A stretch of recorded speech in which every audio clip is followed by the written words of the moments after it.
Hello and welcome to the Perpetual Traffic podcast. The show where you learn how to grow and scale your brand while also knowing the importance of penis memorabilia. I'm Ralph Burns, founder of Tier 11. And I'm the embarrassed Lordy Petrullo, founder of Mongoose Media. Glad you joined us today.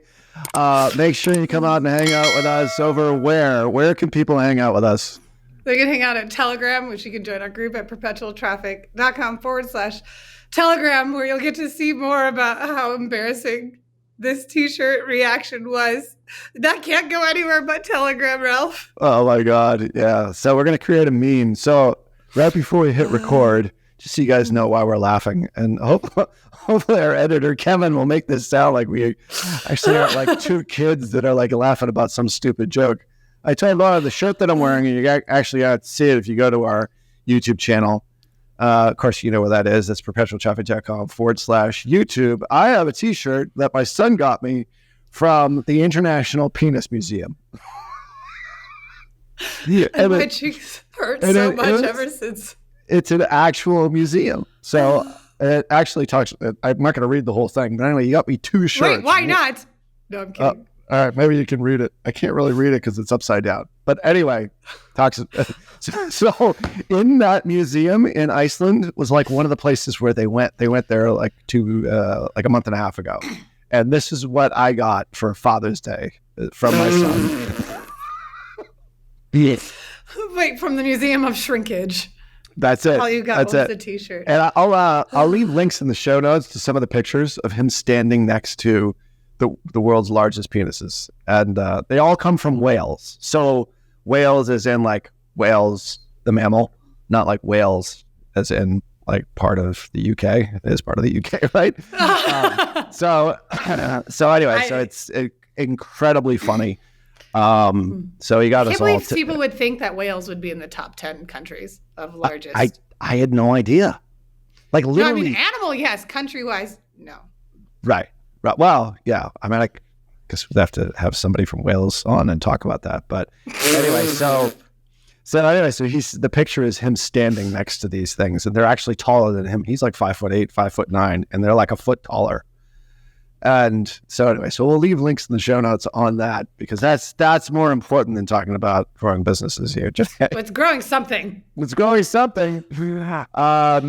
I don't know exactly in what state they're in, if you know what I mean. Whether it's just normal or whether it's an erected statue, regardless. It's erect. That's a good one. See, I knew you'd pick up on this joke. All right. So we've just gotten the explicit rating from Apple Podcasts, like the double explicit rating with everything that we've said so far. So let's get on to what we're actually going to be talking about here today. Penis jokes notwithstanding, which I'm sure you'll interject, Lauren E. Petrullo, every now and then as they come to mind. You're setting up so many right now. I'm trying as they arise.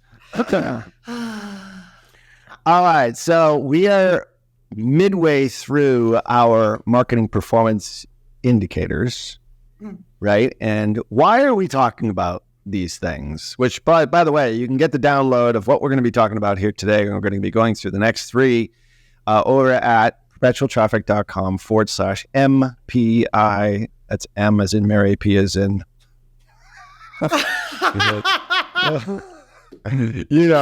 I as in indicator.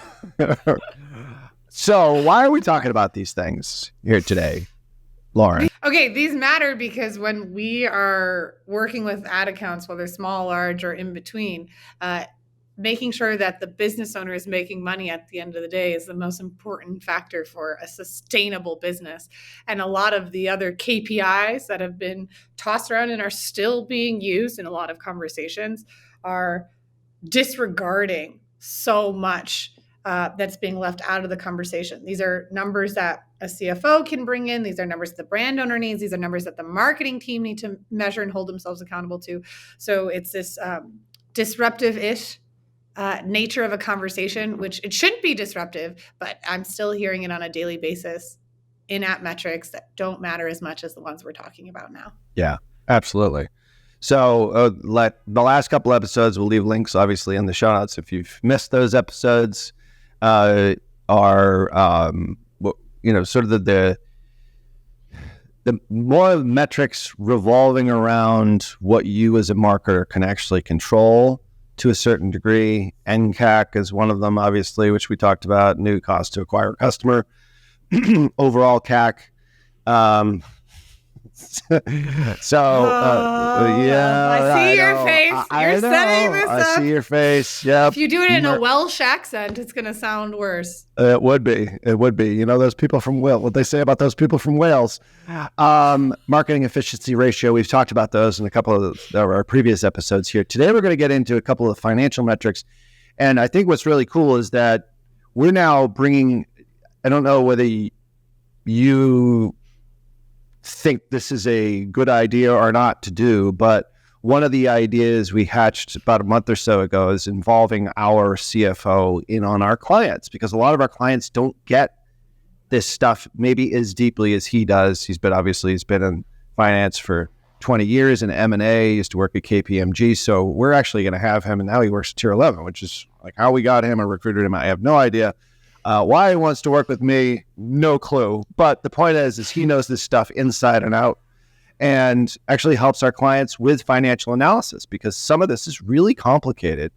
And it does come back to like how you categorize things in your profit and loss statement in many cases. But that drives all of your marketing. Like if you don't know the things that we're going to discuss today, it's really hard to scale and understand like how much you should be spending on paid advertising and or marketing just in general in order to profitably grow your business. And that's the reason why we're going through these things. We're not giving you a marketing tactic here. We're talking about things that you need to understand as a business owner, or if you're running a marketing department, these are the things your boss cares about, your CFO cares about, your CEO cares about. And when it comes all back to this is how you sort of drive your company forward to do it for profitable growth. And that's the key to anything. If you don't know these metrics, as John Moran said when he was on here, it's like, if I don't know these metrics, I can spend a ton of money to drive you out of business faster, unless you actually know these things. So in our marketing checklist, this MBI checklist that you can get at perpetualtraffic.com/MPI, there's actually videos that go through each one. So we've actually enhanced this. So if you already downloaded it, I would suggest getting it again, because it actually has links to videos on each specific KPI where we explain it further in a little bit more detail than you get here on the show. So anyway, let's get into the first one. I think this is one of your favorites, because I think in every episode we always talk about this. For sure. Which is LTV, or otherwise known as customer lifetime value. And a lot of people say long-term value, but lifetime value is actually the true definition of it. So why is this one important? How does it sort of factor into, what you do day in and day out talking to businesses? I'm sure it's a part of like just about every conversation, or at least it's referred to. And why is it so important? If you don't know the long-term value, you can't make short-term investments. A lot of people don't make initial profit, especially for NCAC, for new customer acquisitions. You may be waiting to recuperate your costs with the second, third, or maybe even fifth purchase, depending on the price point. Ideally, you're making money within 90 days of those new customers. But if you don't know the lifetime value, you don't know how much you're willing to pay to buy a customer. And we all know whoever's willing to pay the most to buy a customer is almost always going to win, because they're going to be able to spend that money to acquire where people will. It's like a game of chicken. So lifetime value, in a nutshell, allows you to predict scalability and allows you to put proof behind the efforts that you're making. Because if you know that someone's going to stay with you, they're going to repeat 5, 6 times, maybe 9 or 14 times on average, you know that the value of that customer plus the initial cost to acquire that customer will yield out cash for your business in the long-term goal. But if you don't know the lifetime value and you find out that actually the average order value, the number of times they repurchase, is actually less than what it costs to acquire that customer to begin with, that is one surefire way to replace your agency. Yes, 100%. Where this comes into play, let me just give it like an example of this, is Oh, we had a recent customer where we started to run traffic.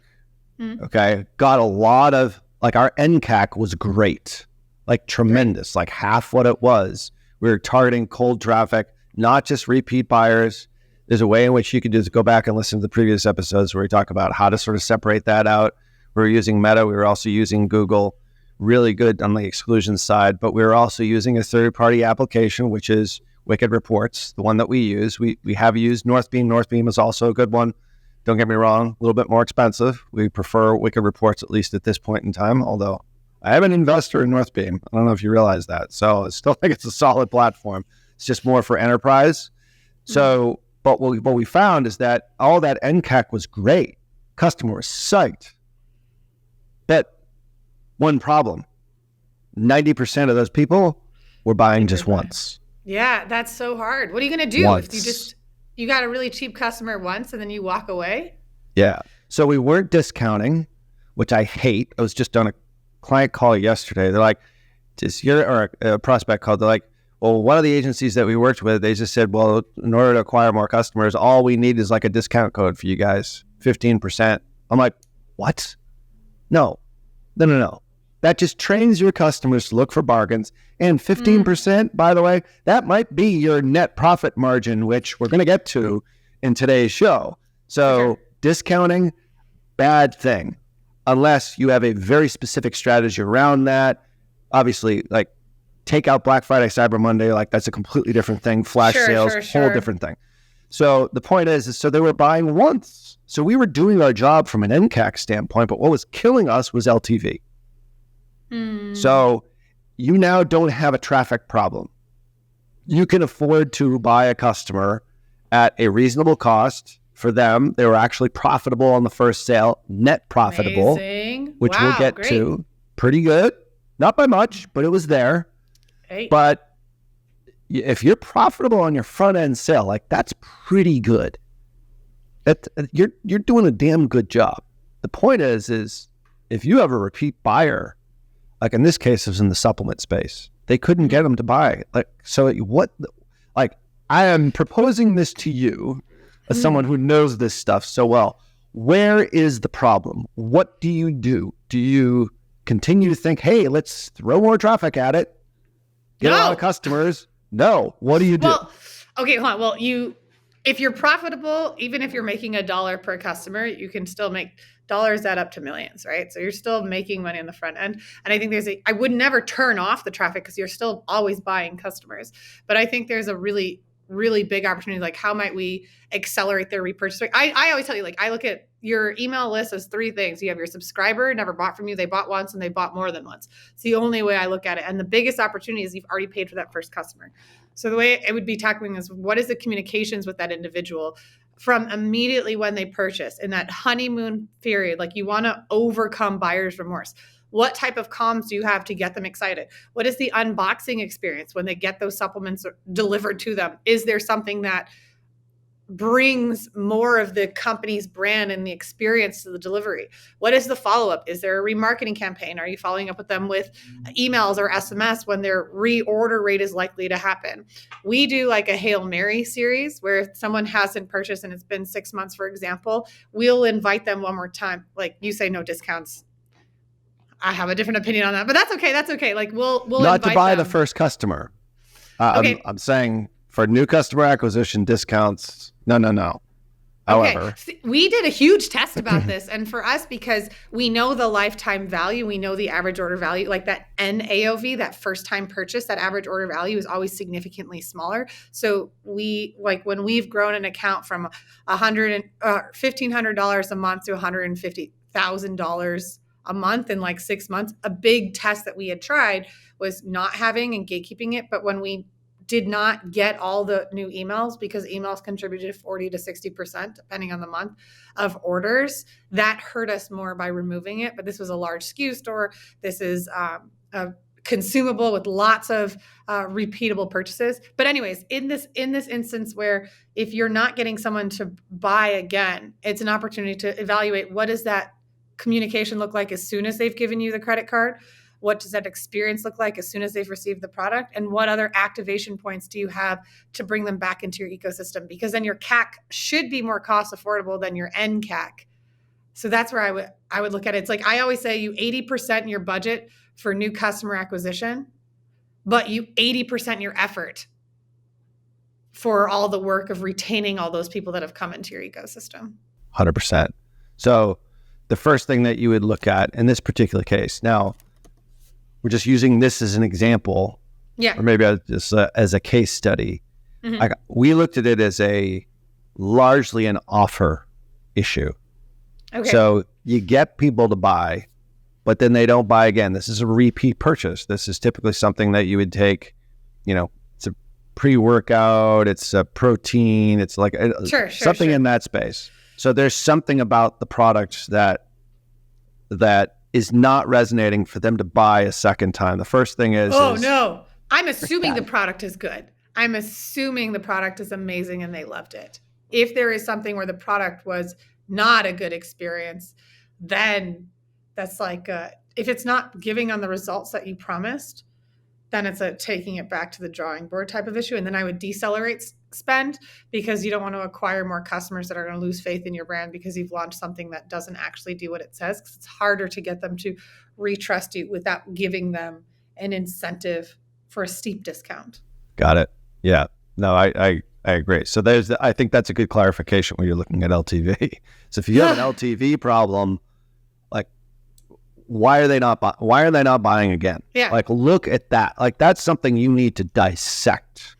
If you're a business owner, LTV just in general, look at every stage, go through your entire funnel, become a customer, have people on staff. Like, where's the sticking point? Yeah.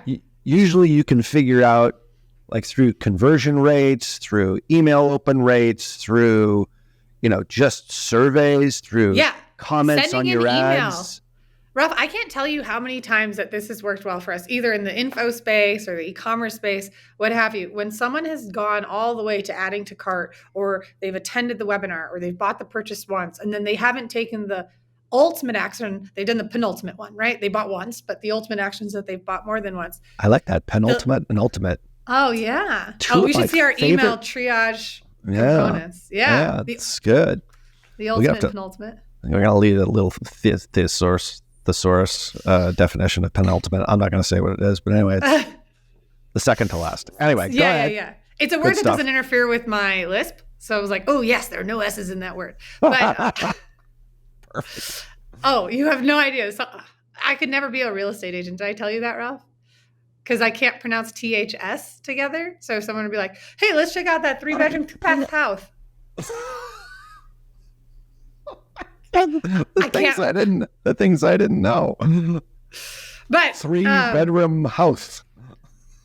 2-bath. Okay, don't watch this on YouTube, because then you just see me spitting around like a dead fish. Yeah, there's like saliva all over like cameras here. Oh my God. Between that and the penis jokes to start things off, it's kind of sloppy here. All right. So emailing your customers. So your customers. Email them, send them a survey, and like, if you're able to personally respond and you are, the face of the brand, it goes a really long way. Find out why they didn't want to buy. And they don't get these personalized emails. A lot of consumers are so used to being one of many. When you talk to one to many, maybe none are listening, but like, contact them. We've talked to a client that sells a really high-end product.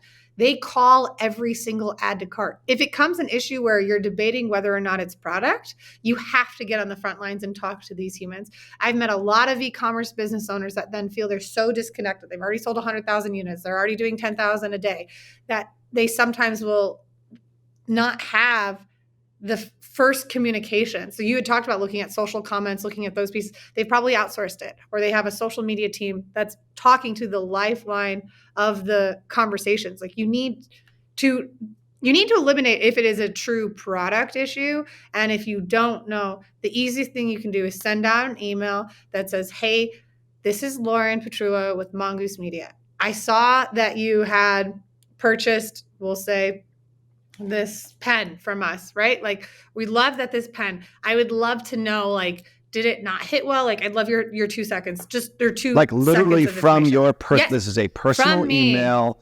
No Yes. footer that says you can unsubscribe. This is actually from you. You could do it in systems where you can have it be like the from email is mine. So you can still do it in mass, but it has it, but I'm like, if you reply back, I will be reading this. Like, I am the founder of this company. I value your opinion so much. So I'd really love to know, like, what was it that didn't hit? Because we want to constantly evolve our product, and your 2 cents means the world to me. And we see an abundance. I mean, not everyone replies. Let's be real. We're busy, but we see an abundance of conversations from 1 star to 5 star. Remember how you said you always check that like 1 star review? We will get honest 1 star opinions for our clients when we send it back, but then we'll also get real life scenarios like, oh, you know what? I forgot, or I found something cheaper, or something to that effect. Like we've talked about no and other like post-purchase surveys that identify where the customer came from. We're not doing post consumption surveys to understand where they are in the life cycle of that product. Yeah. That's important. And obviously we had the shopper approved guys here on the show about post-purchase surveys. Super important. That's one component. Certainly helps, but they haven't consumed the product yet.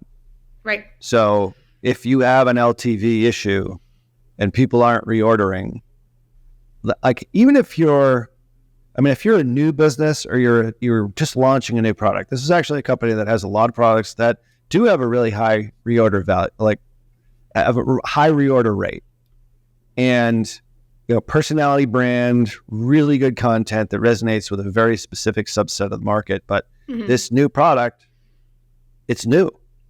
It's a whole new ball game.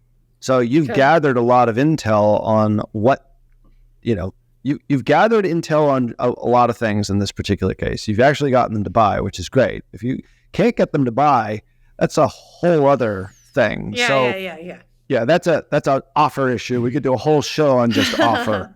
So, but you got them to buy, and then it's all right, well, they're not reordering. And it probably, I have to assume, and I don't know the specifics, they have a reorder sequence. They have an email reorder sequence.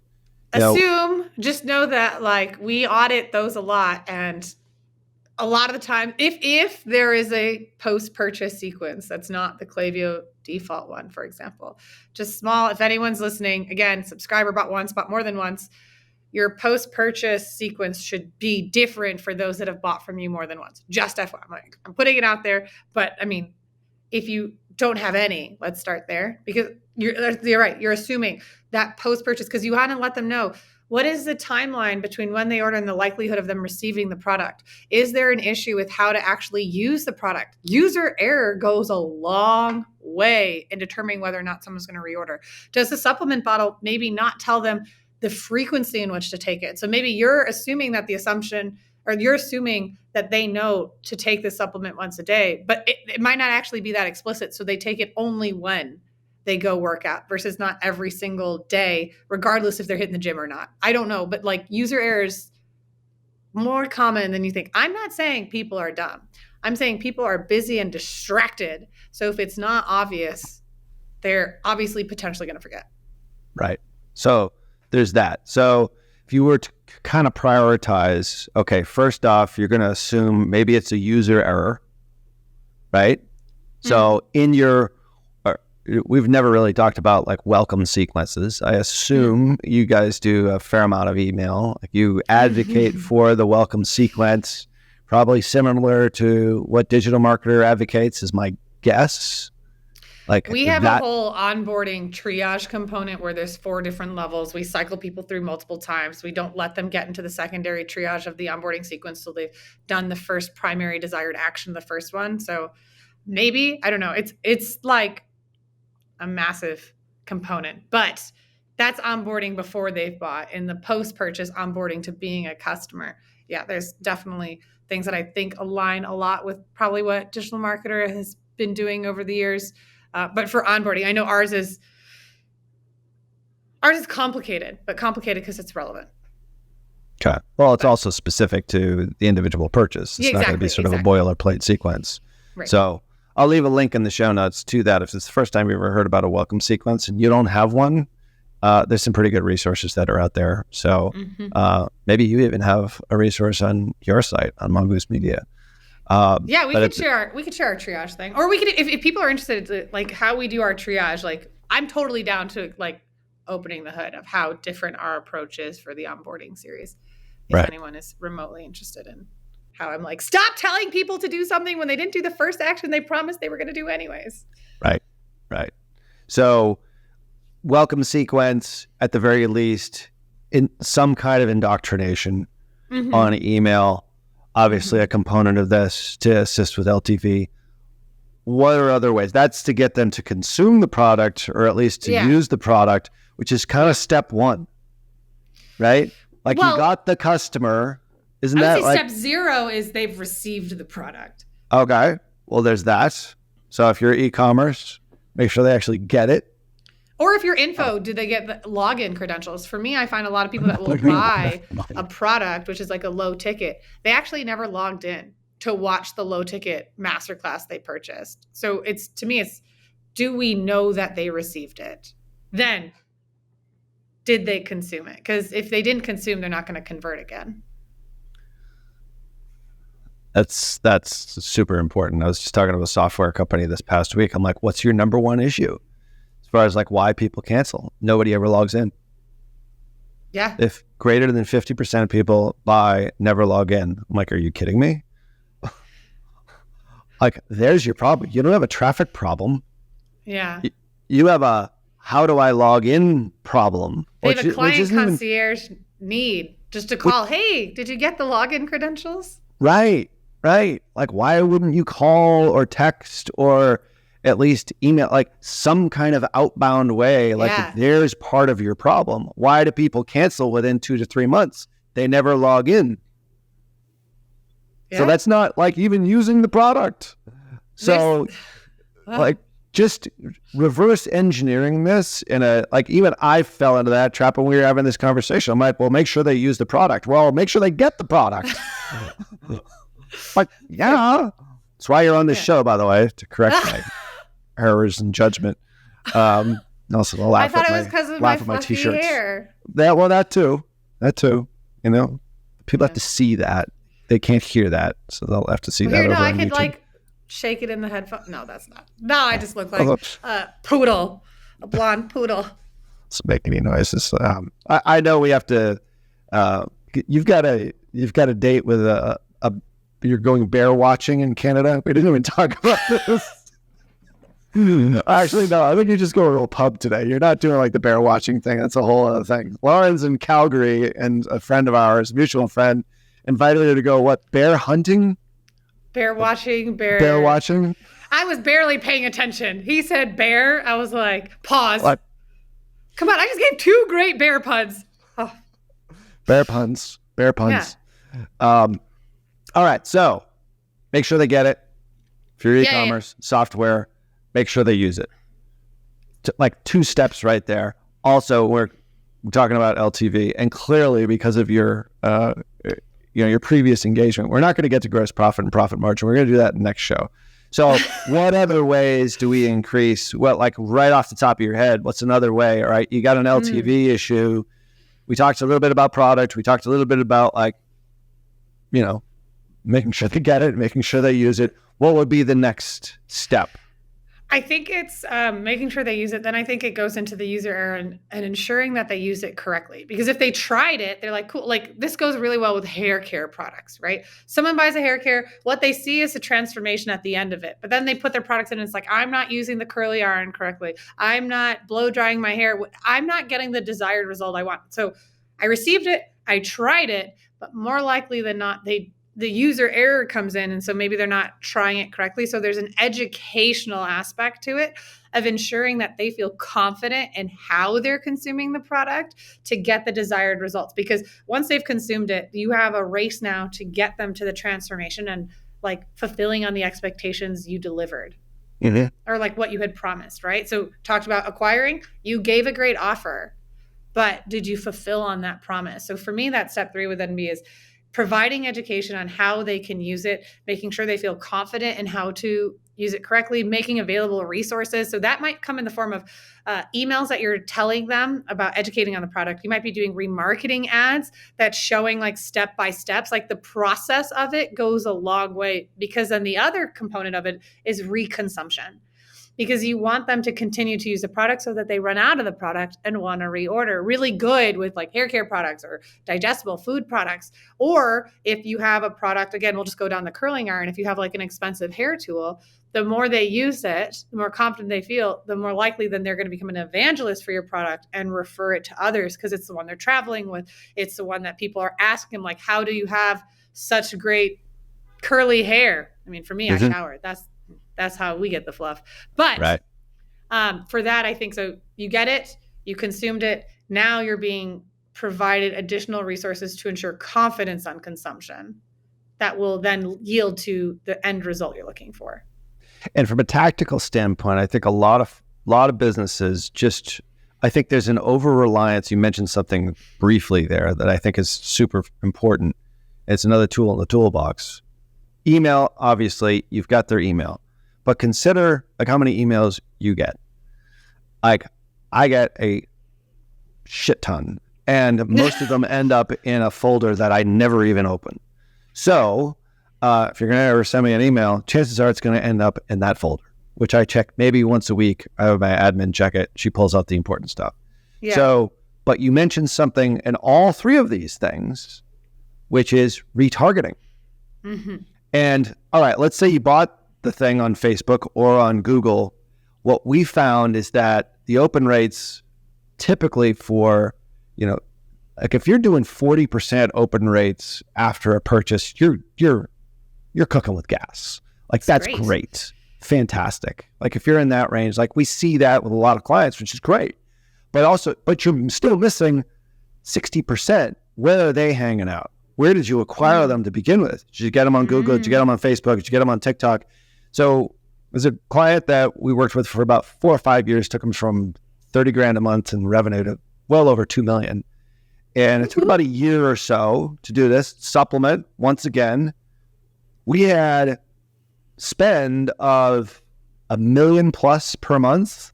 Mm-hmm. And we had a daily budget, I believe, of $50 a day. So let's extrapolate that out. That's $1,500 a month. That's 1.5% of their total as far as ad spend on post-consumption. I think it's like 0.0015%. 0.0. I'm doing the math wrong. Anyway, like a tiny, tiny fraction of your spend, you can get to your customers. They've already given you your email address. Yeah, there isn't going to be 100% match rate, but do a retargeting campaign on all the things that we're talking about here. Like, hey, did you get it? Like this can be you as like the owner. Hey, this is me, Lauren Petrullo. Great to have you on board. Like really happy. I just want to make sure that you got the product. Like if you don't, click in the comments. Here's how you contact us. Yeah. Like get in touch with these people in more than one way. Everyone seems to, there's an over-reliance on email, which I think is fine. But for literally dollars a day, a fraction of your ad spend, you can enhance your LTV through just simple retargeting, So front end your budget, but back end your effort. So if it means creating an omnipresence, retargeting on Pinterest, retargeting on wherever they may be occupying, you just want them to feel no buyer's remorse. You want them to know and understand this is like the fun content. You're no longer selling them to buy. You're not selling them why to buy. Now you're selling them the results. You're showing them the proof. Like this is the fun place, but it takes a little bit of effort in terms of like to get the additional repeat customer, but like it takes a little bit of effort in a lot of different places. So that will add up significantly, but the budget is so small. You keep all the budget front end and then you back end the effort so you can distribute the funds small amounts to ensure that people know what they're going to get with your product and start to become evangelists. 100%. So in that particular example, about $1 million in ad spend, $1,500. Is that 1.5%? Yeah, it is 1.5%. Is it? I'm going to use a calculator.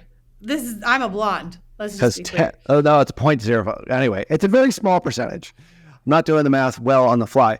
0.0015. 0.0015. All right, so even less than that. So the point is, it's a very small portion of your ad spend. Let's say it's $10 a day. Like, who cares? $10 a day. The point is we got folks from buying 3 times.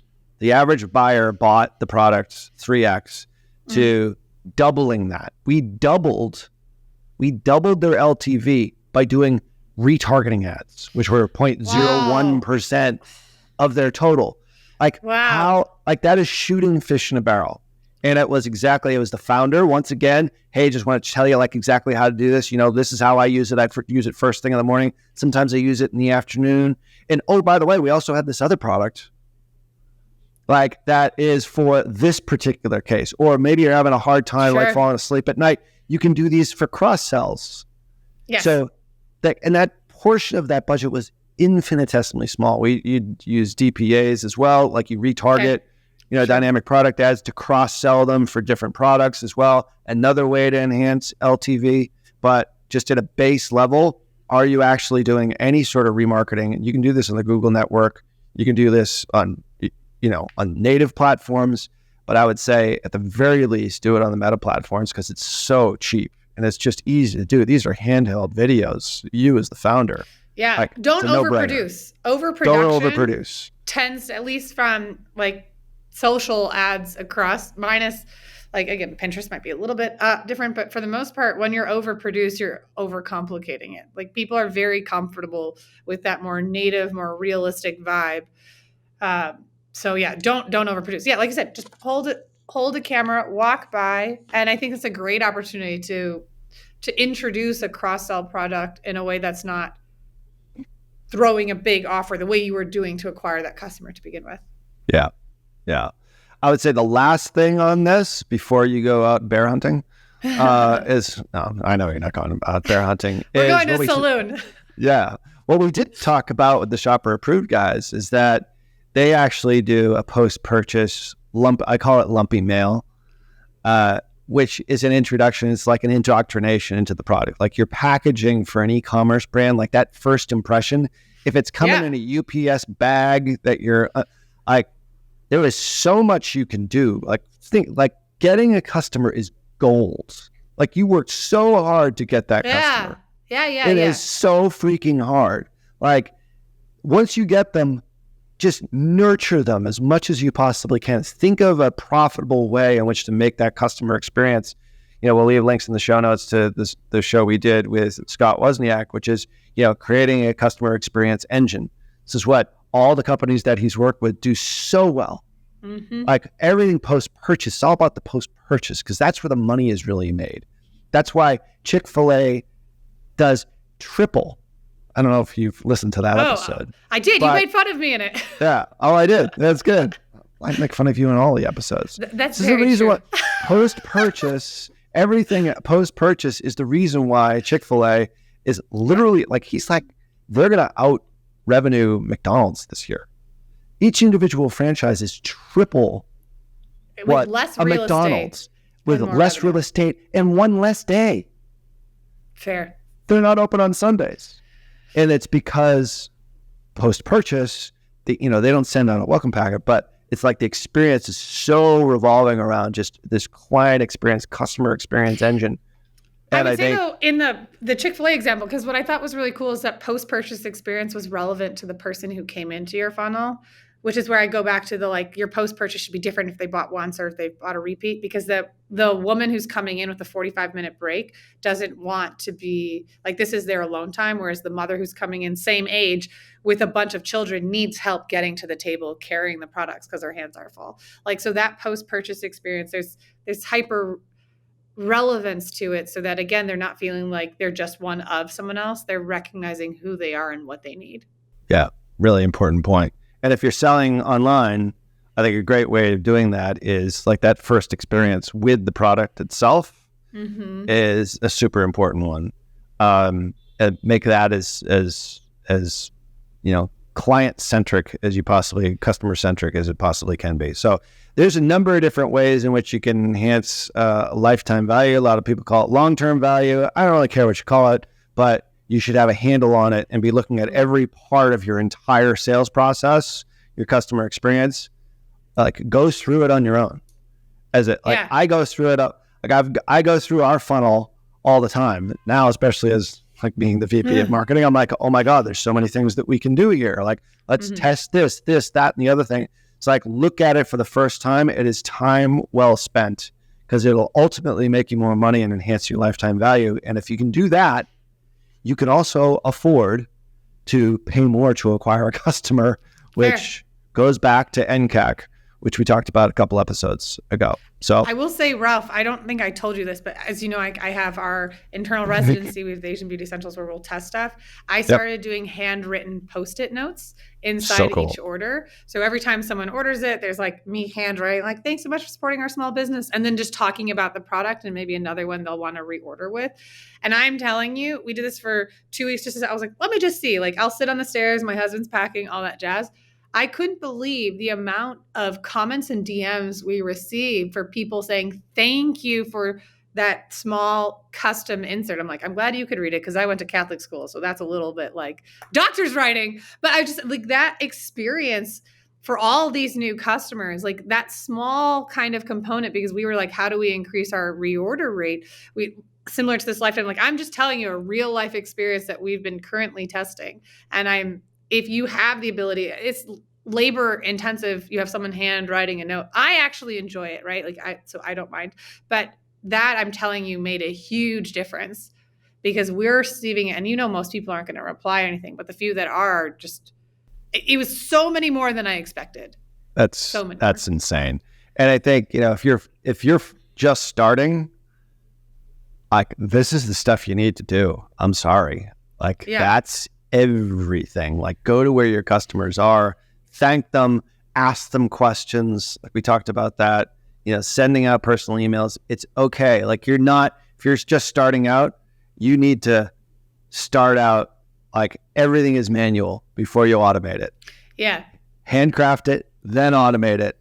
Figure out what works, what doesn't work. And if you're a more mature business, it's easy to sort of test these sorts of things and see how your LTV increases over time. It just might be one little thing that you're doing that could double your LTV, and that could triple your profit. That could double your entire business just by one little tweak. So super important there. So thanks for having that. I know you're late for your bear appointment, so we'll let you go there in Calgary. Just make sure you bring your bear spray. So make sure that you do subscribe and leave a rating wherever you listen to podcasts. And of course, you can get our marketing performance indicators checklist over at perpetualtraffic.com/MPI. And I'm not going to say what MPI stands for, by the way. It's just MPI. People know it by now. And we actually just enhanced it. We just added videos for each one of the individual indicators, which we only got to one today. So I guess we'll have another show on gross profit and net profit. All resources obviously are over at the show notes. Say that again, Kevin.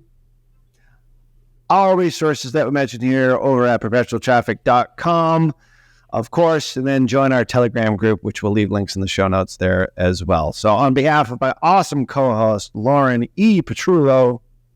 Ciao. Till next show, see ya.